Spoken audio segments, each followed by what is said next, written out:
ভোরে শান্ত পরিবেশে হঠাৎ ছায়ার মতো হানা দুষ্কৃতীদের। বৃহস্পতিবার সকালে শিলিগুড়ির শান্তিনগর বউবাজার এলাকায় এক মহিলার গলা থেকে সোনার হার ছিনতাই করে বাইকে পালালো দুই যুবক। ঘটনায় এলাকায় চাঞ্চল্য ছড়িয়েছে। স্থানীয় সূত্রে জানা গিয়েছে, প্রতিদিনের মতোই এই দিনও ওই মহিলা বাড়ির আবর্জনা ফেলতে বাইরে বেরিয়েছিলেন।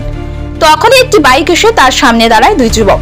এক যুবক আচমকা ঝাঁপিয়ে পড়ে গলা চেপে ধরে সোনার হার ছিনিয়ে নেয়। মুহূর্তের মধ্যে বাইক স্টার্ট দিয়ে চম্পট দেয় তারা। ঘটনার খবর পেয়ে শিলিগুড়ি মেট্রোপলিটন পুলিশের একটি দল ঘটনাস্থলে পৌঁছায়। আশেপাশের সিসিটিভি ফুটেজ খতিয়ে দেখা হচ্ছে। দুষ্কৃতীদের চিহ্নিত করতে তৎপরতা শুরু করেছে পুলিশ। স্থানীয়দের অভিযোগ, শান্তিনগরে পুলিশি টহল প্রায় নেই বললেই চলে, যার ফলে দুষ্কৃতীরা সাহস পাচ্ছে দিনের পর দিন। তাদের দাবি, ভোর ও রাতের সময় পুলিশি নজরদারি আরো বাড়ানো হোক। চেন ছিনতাইয়ের মতো ঘটনা শহরের নিরাপত্তা ব্যবস্থাকে নিয়ে বড় প্রশ্ন তুলে দিচ্ছে বলে মত বাসিন্দাদের। বাড়ির নোংরা ফেলাইতে গেছি, তখন আমার বউর সাথে দেখা হইলো। তখন একটু দাঁড়ালাম, বললাম বাড়িতে ছ্যাঙ্গা হয়েছে, ছ্যাঙ্গা গুলো পড়াবে।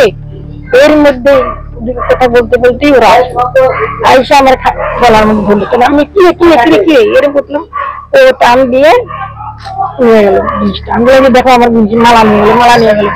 কেউ নাই, কাকে বলবো? কটার সময় হয়েছিল? মনে কষ্ট 5টার প্রতিদিন আমি 30 বছর ধরে আমার গলা মালা।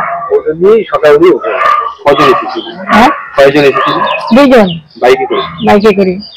আগে বাইকটা আগা রাখলে ওখান তো হাইতে ওখান থেকে নামাই দিচ্ছে, তারপর এখান থেকে নামতে হইতে এখানে আছে।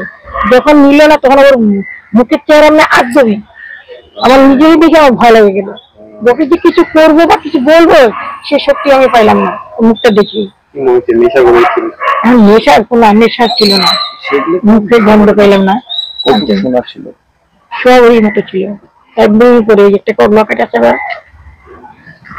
মানে বাড়িতেও সুরক্ষিত নেই এখন, তাই তো দেখা যাচ্ছে। আমরা কি করে? আমি তো এখন তো রাখি বললাম, যা যা সব বিক্রি করে দিই, কি করবো? করে পড়তেই পারবো না, বেকার জিনিস নিয়ে কি করবো? পুলিশের উপর আশা আছে? না, এগুলো কোনো আশা নেই, আরো বরং বিপদে আসতে পারে। তুমি বলা যায়? ছেলে মেয়ে চলতে লাগবে, দোকানে থাকি, ছেলেরা দোকানে থাকে। আমার না, এগুলো সব আমার তো আশা নাই। আপনার নাম? সন্ধ্যা।